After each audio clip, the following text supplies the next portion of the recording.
Hi guys, today is gonna be a short one. So we have the new game released on the February, and it's kind of interesting. It was developed by Leap Game Studios and published by Tiny Ghoul.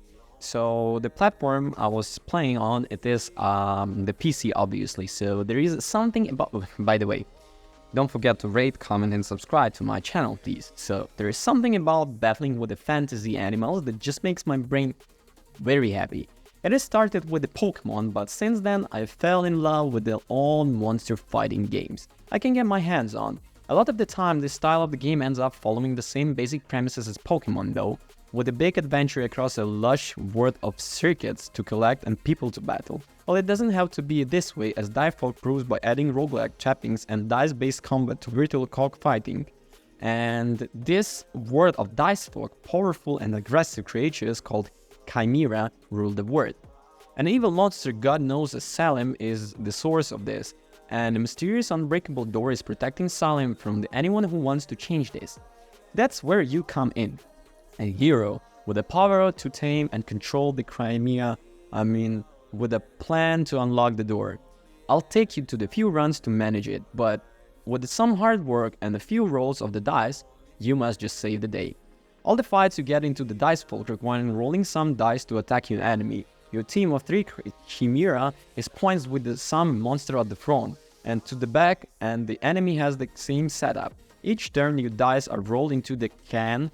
See them a variety of ways. Standard attack dice will deal damage to a leader of the enemy team based on the strength your leader, and shield dice will prevent damage from the next attack. And the row dice will rotate your team in the direction pictures of them. You can use dice in any order you want to optimize how the turn plays out, but those dice aren't the only dice you have to worry about. What makes the combat in Dicefolk is particularly interesting is that while controlling how your team acts on the turn via dice, you also have to control how the enemy acts using their dice. Enemy dice have the same sort of icons as yours, but instead of using it in a way that maximizes damage, you'll be aiming to do the opposite.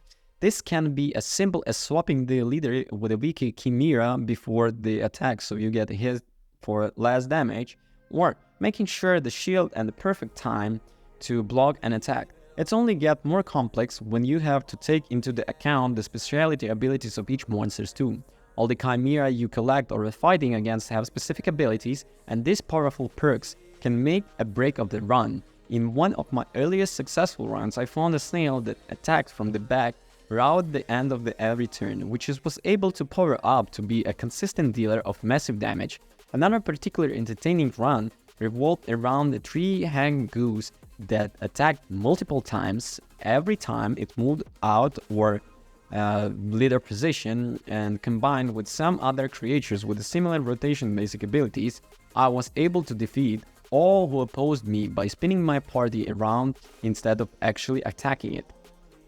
Offers there is real emphasis on the collecting as many monsters as possible in the sort of the game, but the most part I'm usually happy to find favorites and stick to them as long as you possibly can. That means roguelikes like monster fighting of Dicefolk is perfect for me, because each run of the game takes less than an hour, and although you connect every new few monsters as you go, they're generally focused on getting the best monsters with the most synergy as quickly as possible and making them the best combat until they can be.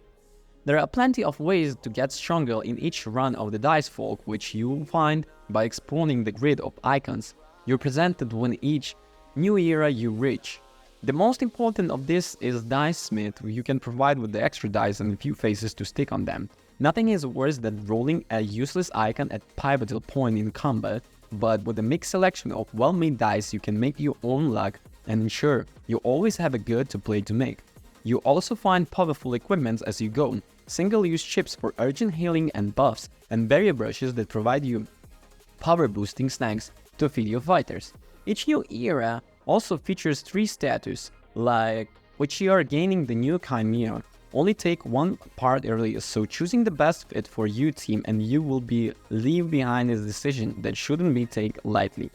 Well, I enjoyed pretty much my time at the Dicefolk, and thankfully there is a whole lot of combat to get stuck into.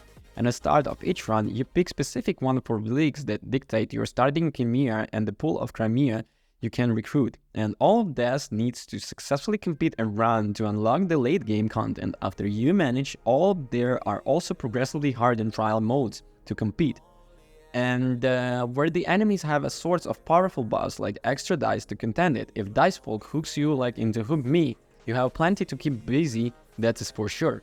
There's really aren't a whole lot of issues with the Dicefolk. Some cameos will feel a little underpowered, so feel a bit pointless when you are offering much more impressive games to battle. Some equipment feels equally unmassive, and especially as you keep unlocking more situation gear, it feels like it's wasting space in your inventory instead of rewarding a half battle. Dicefolk is cracking monster, battling roguelike, with a seriously clever combat unlike you see ever played. The different strategies you can implement to make a synergistic destruction always feel sensational, and there is enough content for you to be playing it for the next of the year. It's hard to make time, years busy, and 2024 is ready, but Dicefolk is a game you need to fit into your schedule. By the pros, so an interesting take on both monsters fighting and roguelikes, invented an engaging combat, and plenty of different strategies to try out. While the negatives, some community are way too weak, and that's it pretty much. Thank you, bye.